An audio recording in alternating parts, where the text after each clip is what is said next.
Hello guys, ఈ రోజు అయితే మా స్కూల్ మేట్ విన్ను మ్యారేజ్ అనమాట. సో మేమైతే రెడీ అయిపోయి స్టార్ట్ అయిపోయాం. ఉట్టు చేతులతో వెళ్తే అది ఏడుస్తుంది కాబట్టి దానికైతే గిఫ్ట్ అయితే తీసుకున్నాం. దాని మీద అయితే మా మాయ యూపీఎస్సీ ఎగ్జామ్ ప్రిపేర్ అయినట్టుగా మా పేర్లు అయితే రాస్తున్నాడు. ఆడేదో ఒక రోజు మీరు కలెక్టర్ అవుతారు బాబు, అవుతాడు కల్లోనే అవుతాడు. మీరైతే కంగారు పడాల్సిన అవసరమే లేదు. సో మేమైతే ఫైనల్ గా ఫంక్షన్ హాల్కి అయితే రీచ్ అయిపోయాం. మేము ఆఫ్టర్ లాంగ్ టైం తర్వాత కలుస్తున్న అమ్మాయిలు అబ్బాయిలు అయితే సో చాలా ఎక్సైట్మెంట్ ఉన్నారు అయితే అందరూ కూడా. కాబట్టి మా కుర్రాళ్ళు చాలా బేనే వచ్చారు. చూసారు ఎట్లా నుంచి ఉన్నారు బౌన్సర్స్ లాగా. ఇడైతే మా క్లాస్ లోనే అందాలు రాముడు అనమాట. కాబట్టి మేము ముద్దుగా అట్లా పిలుస్తాం అనమాట. మా వాడికైతే పెళ్లి వస్తుంది అనమాట. సో పిచ్చిదైనా పర్లేదు, పెళ్లి అయితే చేసేస్తాం. పెళ్లి ఉంటే చూడండి. మేమైతే స్టేజ్ మీదకి అయితే ఎంటర్ అయ్యాం. మా హడవిడి తొట్టుకలుగా పెళ్లి కొడుకు సైడ్ వెళ్ళిపోయాడు అనమాట. అట్లా ఉంటది మనతో ముచ్చటి. కొడుకుతోని పెళ్లి కూతురుతో అయితే కాసేపు ఫన్ అయితే చేశారనమాట మా వాళ్ళు. వీళ్ళు స్టేజ్ ఎక్కడం అయితే గుర్తుంది కానీ వీళ్ళైతే స్టేజ్ అయితే అసలు దిగనంటున్నారు. చూడండి ఎట్లా మాట్లాడుకుంటున్నారు. తర్వాత పెళ్లి కొడుకు దయచేసి దిగరా అని అడిగాడు.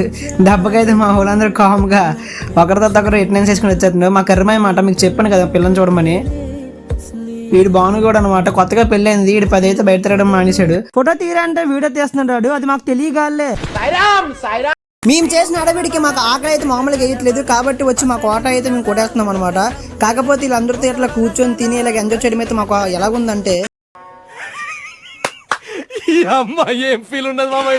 మేమైతే తిన్నది అరగడానికి ఏం చేయాలని చెప్పి ఆలోచిస్తున్నాం. అప్పుడు మాకైతే ఒక ఐడియా వచ్చింది.